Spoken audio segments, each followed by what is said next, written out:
అంటే పుల్వామాలో ఎందుకు ఏం జరిగింది, ఎట్లా జరిగింది అనేది, ఎంతమంది జవాన్లు చనిపోయారు అనేది ఇంకా తెలుసుకోవాలి కదా. 40 మంది జవాన్లు చనిపోయారు. ఒకవేళ వాస్తవంగా జవాన్లు ఒకవేళ మనకు భారత సరిహద్దులని ఒకవేళ కాపాడకపోతే మనం దేశం లోపల నివసిస్తున్నటువంటి ప్రజలందరూ కూడా సురక్షితంగా ఉండగలుగుతామా? మన ఆలయం సురక్షితంగా ఉండగలుగుతుందా? మన కుటుంబం సురక్షితంగా ఉండగలుగుతుందా? మన బడి సురక్షితంగా ఉండగలుగుతుందా? ఏది సురక్షితంగా ఉండగలుగుతుంది?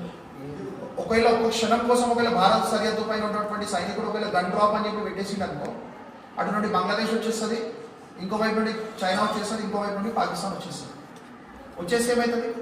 గతంలో జరిగినటువంటి 850 సంవత్సరాల మొఘల్ పరిపాలన, 150 సంవత్సరాలు జరిగినటువంటి బ్రిటిష్ పరిపాలన మళ్ళీ పునరావృతం అవుతుంది. అవుతుందా కదా? మరి అటువంటిప్పుడు మనం మన భారత సైనికులని గౌరవించాలా, గౌరవించుద్దాం? గౌరవించాలి కదా, గౌరవించాలి కదా. మరి గౌరవించాలంటే మనకి గుర్తుండాలి కదా ఈ విషయాలు. ఇప్పుడు రీసెంట్గా ఆపరేషన్ సింధూర్ కూడా జరిగింది. మనకి ఆపరేషన్ సింధూర్ కూడా జరిగిన దాంట్లో ఏంటిది, మన భారత సైన్యం ఏదైతే అప్రమత్తంగా పనిచేసింది, ఆ పని చేయడంతో మన భారత సరిహద్దు అనేది భూభాగం అనేది కాపాడుకోగలిగింది.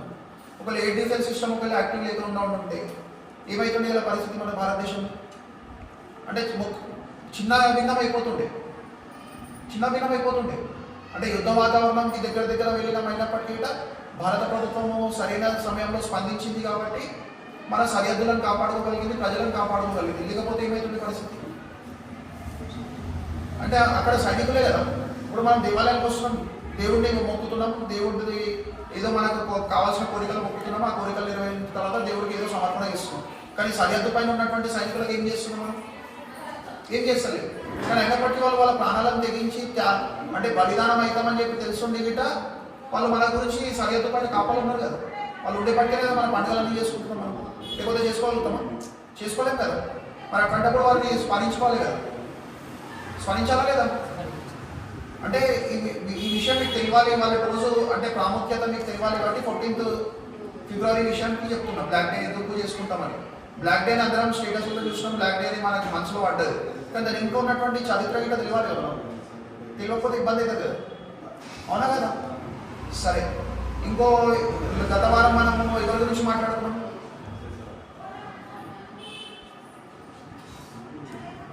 చెప్పాలి. ఆయన పేరేంటి? లాస్ట్ వీక్ మనం మాట్లాడుకున్నాం ఒక గొప్ప మహాపురుషుడి విషయంలో, సంత్ రవిదాస్ గారి గురించి మాట్లాడుకున్నాం. గుర్తుందా? గుర్తుందా? ఎవరెవరు గుర్తుంది, ఎవరెవరు గుర్తులేదు? రాలేదు. సరే, సంత్ రవిదాస్ గారి గురించి మాట్లాడుకున్నాం గత వారం. ఈ వారం ఎవరి గురించి మాట్లాడుకుంటున్నాం అంటే మహర్షి దయానంద సరస్వతి గురించి మాట్లాడుకుంటున్నాం.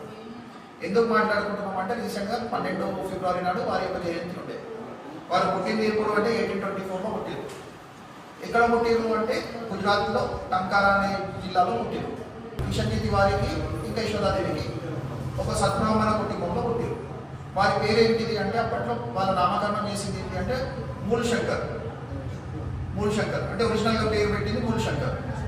మూల్ శంకర్ పేరు పెట్టిన తర్వాత చిన్నప్పటి నుండి అంటే ఒక సద్బ్రాహ్మణ కుటుంబంలో పుట్టింది కాబట్టి వేద మంత్రాల పారాయణం కానీ జ్ఞానం కానీ చాలా సులభంగా దొరికేది వారు అందుకున్నారు. అందుకున్న తర్వాత వారి ఒక విద్యాభ్యాసం చిన్నప్పటి నుండే నడుస్తున్న తర్వాత 8 ఏళ్ళ వయసు వచ్చింది. 8 ఏళ్ళ వయసులో ఎక్కిపోయిన ధారణ అయిపోయిన తర్వాత గురుకులానికి పంపించేసి వేద పారాయణం కోసం అని చెప్పేసి తర్వాత వారి ఇంటికి వచ్చినప్పుడు ఒకరోజు రేపు మనకు శివరాత్రి ఉంది కదా, సేమ్ అలాంటి ఘట్టమే వారి యొక్క జీవితంలో జరిగింది. శివరాత్రి నాడు ఏమైంది, జాగరణ చేస్తారు. అంటే మన సౌత్ ఇండియాలో కొంచెం తక్కువ, నార్త్ ఇండియాలో ఎక్కువ ఉంటుంది. అంటే దేవాలయంలో జాగరణ చేయడము, దేవాలయంలో భజన చేయడము, అలా తెల్లవారి వరకు జాగరణ చేస్తారు. జాగరణ చేసిన క్రమంలో ఏమైంది, జాగరణ నడుస్తుంది, భజన అయిపోయింది. భజన అయిపోయిన తర్వాత మెల్లమెల్లగా ఒక్కొక్కరు నిద్రపోవడానికి స్థితికి వెళ్ళిపోతుంది.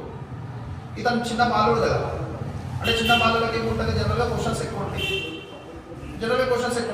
అంటే మీకు గిట్ట ప్రతిదానికి ఇది ఎందుకు, అదెందుకు ఇది ఎందుకు అని చెప్పి వస్తుంటుంది క్వశ్చన్. అంటే ఆ క్వశ్చన్కి ఆన్సర్ గిట్ట మీకు క్వశ్చన్ వస్తుందని మీరు ఆన్సర్ వెతికే ప్రయత్నం చేయరు.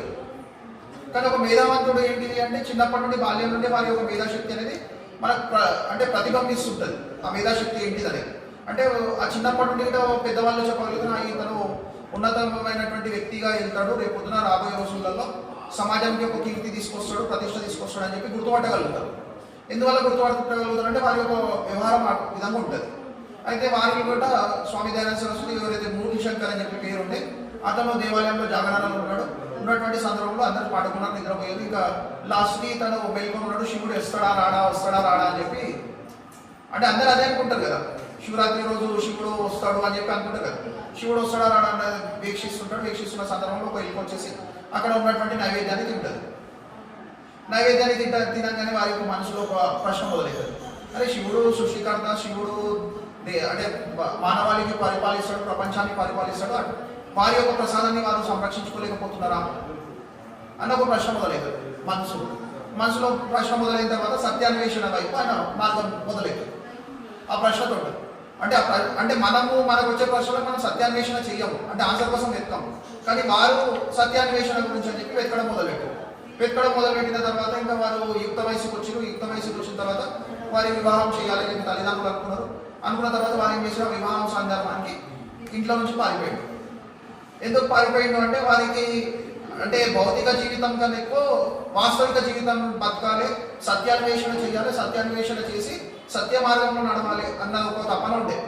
అయితే వారు గురువుని వెతకడానికి అని చెప్పి హరిద్వార్కి వెళ్ళారు, అన్ని చోట్ల వెతికిరు, కాశీకి వెళ్ళారు, అన్ని చోట్ల వెతికారు. వారికి సరిపడే గురువు అనిపించలేదు. అనిపించినప్పుడు ఏమైంది, మథురాకు చేరుకున్న తర్వాత అక్కడ ఒక గురువుని పరిచయం అయ్యింది, విద్యానందీతో పరిచయం అయింది. విద్యానందీ ఎవరు అంటే పుట్టుక నుంచి వారు ఈ కంటి రెప్పలన్నింటినీ మూసుకుపోయి ఉంటాయి. కంటి రెప్పలు అంటే మీకు ఇప్పుడు ప్రశ్న వస్తుంది, అంటే కంటి రెప్పలు మూసుకుపోయిన వ్యక్తి గురువు ఎట్లయితాడు అని. కానీ వారి జ్ఞానం ఎట్లా ఉండే అంటే 4 వేదాల్లో కంఠస్థం ఉండే, తర్వాత వారికి తర్కం అంటే ఏంటిదని తెలుసుండే, తర్వాత శాస్త్రాలన్నీ తెలుసుండే, అంటే పూర్తి అవగాహన. అంటే ఒక గురువు కావాల్సిన గుణాలన్నీ కూడా విద్యానందీ గారి లోపల ఉండే. అయితే వారిని గురువుగా స్వీకరించి వారి దగ్గర విద్యాభ్యాసం చేసిన తర్వాత విద్యాభ్యాసం పూర్తిగా అయిపోయింది. అంటే చాలా తొందర, అంటే చిన్నప్పటి నుండే మేధావంతుడు కదా మూలశంకర్జీ. అయితే విద్యావంతుడు అయిపోయి చాలా చిన్న వయసులోనే ఆయన విద్యను అవలంబించాడు. పూర్తిగా వేదాలన్నీ కంఠస్థం అయిపోయింది. వాళ్ళ రోజుల్లో మనం వేదాలను కంఠస్థం చేయాలంటే ఇమాజిన్ చేయాలి అంతే, చేస్తామనే దూరం మాట, ఇమాజిన్ చేయాలి. కానీ వారు అప్పట్లో కంఠస్థం అయిపోయిన తర్వాత ఇంకా విద్యాభ్యాసం కంప్లీట్ అయినాక ఇప్పుడు జనరల్గా మనం స్కూల్లో 10th క్లాస్ స్టూడెంట్స్ ఉంటే ఫేర్వెల్ పార్టీ అంటాము, ఫేర్వెల్ పార్టీ ఎంజాయ్ చేస్తాం, వెళ్ళిపోతాం. రిటర్న్ మన స్కూల్ టీచర్లకు కానీ ఏమైనా ఇస్తామంటే ఏమి ఇవ్వం. కానీ అప్పట్లో విద్యాభ్యాసం ఎట్లా ఉంటుండే అంటే గురుకుల వ్యవస్థ ఉంటుండే, అంటే వితౌట్ ఫీజు తీసుకుంటుండే.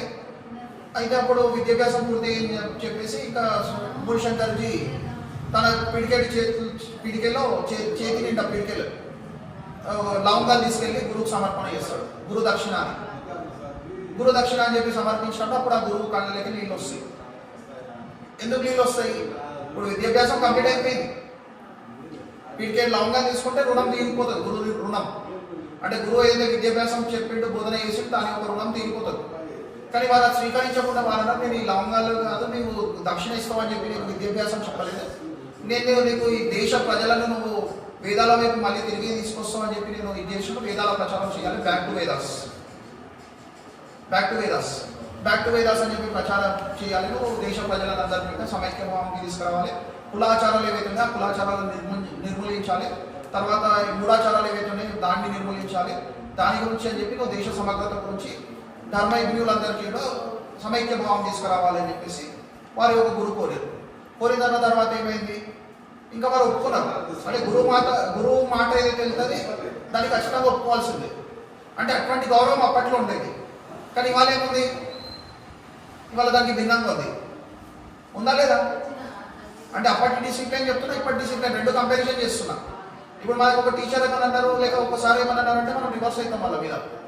ఎందుకు కొడుతుంది సార్, ఎందుకు తిరుగుతుంది సార్, ఎందుకు అంటున్నావు టీచర్ అంటారు. కానీ అప్పట్లో ఏంటంటే ఒక గురువు ఇచ్చిన మాటకి ఆయన గురు దక్షిణ రూపంలో ఆయన జీవితాన్ని సమర్పణ చేయమని చెప్పి అడిగాడు. జీవితాన్ని సమర్పణ చేయమన్నప్పుడు ఆయన జీవితాన్ని సమర్పించడానికి రెడీ అయిపోయి తన జీవితాన్ని సమర్పించిన తర్వాత వేద ప్రచారం అనేది మొదలుపెట్టిండు. వేద ప్రచారం మొదలుపెట్టిన తర్వాత 1875లో ఆర్య సమాజ స్థాపన అయింది. అంటే జనరల్గా మనకి ఆర్య సమాజ స్థాపన అంటే అందరూ ఆర్య సమాజం అంటే జస్ట్ పెళ్లి చేయడానికి అనుకుంటారు. అయితే ఫ్రీడమ్ ఫైటర్స్ అందరూ కూడా మన గతంలో అంటే చెప్తున్నాము, ఫ్రీడమ్ ఫైటర్స్ అందరూ కూడా తయారైంది ఆర్య సమాజంలో కూడా. అంటే కుల వివక్ష కానీ, అంటరానితనం కానీ, బాల్య వివాహాలు కానీ, అజ్ఞానం కానీ, స్త్రీలపై ఉన్నటువంటి అన్యాయం కానీ, లేక మూఢాచారాల గురించి పోరాడినటువంటి సంస్థ ఆర్య సమాజం. తర్వాత మహిళలకు అందరికీ విద్య దొరకాలి, స్త్రీలకు గౌరవం దొరకాలి, విధవ వివాహాలు, తర్వాత కులాంతర వివాహాలు, తర్వాత సమైక్య భావంతో హిందువులందరినీ ఒక ఏకీకృతం చేయాలన్న మూల సిద్ధాంతం పైన ఆర్య సమాజం స్థాపన అయింది 1875లో స్థాపన అయిన తర్వాత ఏమైంది, వేద ప్రచారంతో పాటు ఎవరైతే మతం మార్చుకున్న వాళ్ళు ఉన్నారో వాళ్ళకి స్వధర్మంలో తీసుకొచ్చే ప్రయత్నం ఒకవైపు, తర్వాత ఏదైతే అంటరానితనం ఉంది దాన్ని నిర్మూలించే ప్రయత్నం ఒకటి, దాని తర్వాత దేశభక్తులను నిర్మాణం చేసింది. దేశభక్తులను నిర్మాణం చేసిన దాంట్లో ప్రముఖమైనటువంటి పేర్లు ఎవరివి అంటే రామప్రసాద్ బిస్మిల్ వస్తుంది, చంద్రశేఖర్ ఆజాద్ వస్తుంది, లాలా లజపత్ రాయ్ వస్తుంది, స్వామి శ్రద్ధానంద్ వస్తుంది, భగత్ సింగ్ వస్తుంది. భగత్ సింగ్ గారు వారి నాన్నగారు కిషన్ సింగ్ జీ గారు, తర్వాత అష్ఫకుల్లా ఖాన్, ఇట్లాంటి వాళ్ళందరూ కూడా ఎక్కడికి తయారయ్యారు అంటే ఆర్య సమాజంలో కుప్పలకి తయారయ్యారు. అంటే అటువంటి దేశభక్తులు అంటే ప్రాణాలను సహితం తమ ప్రాణాలను సహితము భరతమాత పాదచరణంలో అర్పించడానికి సిద్ధమైనటువంటి దేశభక్తులు ఎక్కడి నుండి తయారైనంటే ఆర్య సమాజం నుండే తయారయ్యారు. అంటే ఆ కమిట్మెంట్ అంటే మిగతా వాళ్ళు స్వతంత్రోద్యమం నడిపించిన వాళ్ళందరూ కూడా మేము రాజ్యాధికారం పొందాలి, లేక మేము పొద్దున ప్రైమ్ మినిస్టర్ కావాలి, లేకపోతే ఇంకో మినిస్టర్ కావాలి అని చెప్పేసి కోరుకున్న వాళ్ళు తప్ప తమ ప్రాణాలను భారతమాత గురించి సమర్పిస్తామని మాత్రం అనుకున్న వాళ్ళు ఓన్లీ విప్లవకారులు మాత్రమే. ఆ విప్లవకారులను నిర్మాణం చేసింది ఎవరు అంటే అప్పట్లో ఆర్య సమాజం. ఆ నిర్మాణం చేసిన తర్వాత దేశభక్తుల నిర్మాణం చేసి సమాజానికి ఇచ్చింది కాబట్టి వాళ్ళ మనం స్వతంత్ర భారతం అని చెప్పి చెప్పుకుంటున్నాము. పూర్ణ స్వరాజ్ ఉద్యమం ఏదైతే నిలబడ్డది, ఆ ఉద్యమానికి నేతృత్వం వహించిన విప్లవకారులు ఎవరైతే ఉన్నారో వాళ్ళందరినీ స్మరించుకుంటున్నాం మనం. ఒకవేళ అదే ఆర్య సమాజం ఒకవేళ ఆ విధంగా పనిచేయకుంటే వాళ్ళ ఏమైతుండే పరిస్థితి, స్వతంత్ర ఉద్యమం ఇటువైపు పోతుండే, మళ్ళీ అదే బానిస సంఖ్యల వైపే పోతుండే. అంటే రాజకీయ నాయకులు ఏదైతే ఆలోచనలు ఉంటే దాని ప్రకారంగా చూసినట్లయితే అదే బానిస సంఖ్యల వైపు వెళ్తుండే. అంటే పాకిస్తాన్ భారత్ ఎప్పుడైతే విభజన అయింది, విభజన అయిన తర్వాత ఇట ఏ విధంగా హిందువులు ఉచ్చకోతలు పోయబడ్డారు, తర్వాత ఇక్కడికి మనుషులు సజీవంగా పోయి అక్కడికి డెడ్ బాడీ లక్షలలో ట్రైన్లలో వచ్చినాయి. అంటే అటువంటి సందర్భాలు అంటే అవన్నీ ఎందుకు గురించి అంటే రాజకీయ స్వార్థాల కోసమే చేసిన వాళ్ళు తప్ప దేశ ప్రజలు లేక భారత సమగ్రత గురించి చేసినవి కావాలి. అయితే ఆ విధంగా స్వతంత్ర సమర యోధులని తీర్చిదిద్దినటువంటి సంస్థని ఆర్య సమాజం ఋషి దయానంద సరస్వతి గారు స్థాపించినటువంటి సంస్థ. సరే, ఇవాళ మనం ఏం చేయాలి? మరి ఇవన్నీ వింటున్నాం, సరిపోయింది, ఇవన్నీ వింటున్నాం కదా. సరే, ప్రతి వారం ఒక టాపిక్ వింటున్నాం, అన్నీ చేస్తున్నాం, సరిపోయింది. మరి మన కర్తవ్యం ఏంటిది ఇప్పుడు? జస్ట్ వినాలి, వెళ్ళిపోవాలి, తర్వాత మళ్ళీ ఒక వారం రావాలి, మళ్ళీ ఒక వారం వచ్చేసి మళ్ళీ ఒక కొత్త టాపిక్ వినాలి, మళ్ళీ వెళ్ళిపోవాలి, మళ్ళీ వారం రావాలి, మళ్ళీ వెళ్ళిపోవాలి, మళ్ళీ సమ్మర్ వెకేషన్స్ వచ్చేసి అన్న నేను ఊరికి వెళ్ళిపోయినా అంటారు, ఎప్పుడో తిరగలిపోయినా అంటారు. అంతేనా? మరి ఏం చేద్దాం చెప్పు? మనం ఏం చేయాలి? మన లోపల డిసిప్లిన్ రావాలి, మన లోపల సమయ పరిపాలన రావాలి, రావాలా వద్దా? పెద్దల పట్ల గౌరవం రావాలి, మన టీచర్స్ పట్ల గౌరవం రావాలి, మన సార్ల పట్ల గౌరవం రావాలి. అంటే విద్యను చెప్పేవాళ్ళు ఎవరైనా ఉండేది వాళ్ళ పట్ల గౌరవం రావాలి. తర్వాత మన పేరెంట్స్ పట్ల గౌరవం రావాలి మన దగ్గర. అంటే అభద్రతా భావంతో ఎక్కడైనా మాట్లాడకుండా ఉండాలి, రావాలా వద్దా? అంటే మనం హనుమాన్ చాలీసా కేంద్రానికి వస్తున్నాము అంటే జస్ట్ హనుమాన్ చాలీసా చదువుకొని అంటే రాష్ట్రీయ పట్టణంగా చేపట్టినటువంటి హనుమాన్ చాలీసా కేంద్రాన్ని చదువుకొని హనుమాన్ చాలీసా నేను చదువుకున్నాము, భక్తి అయిపోయింది, చాలు మాకు హనుమంతుడు అనుగ్రహాన్ని అనుకోవాలా? లేకపోతే ఇంకేమైనా మనం ఆచరణలో మార్పులు రావాలా? గట్టి చెప్పాలి, రావాలి కదా మార్పులు రావాలంటే ఏం చేయాలి? పాటించాలి, మనం మారాలి, రెండు చేయాలి. పాటించాలి, మనం మారాలి, మారినప్పుడే మార్పు వస్తుంది. లేకపోతే ఒట్టిగా మనం ఇంటికి పోయిదాం అనుకో, ఇంటికి పోతే ఏమైంది? ఏం కాదు, జస్ట్ ఇట్లా వెళ్ళిపోతుంది, అంతే కదా. అంటే ఖచ్చితంగా మనం ఆచరిస్తే మన లోపల మనం మార్పు తీసుకొచ్చుకుంటేనే మనం రేపు పొద్దున సమాజంలో భవిష్యత్తు నిర్మాణకర్తలం అవుతాం. ఎందుకంటే యువత పైననే భవిష్యత్తు ఉంటుంది.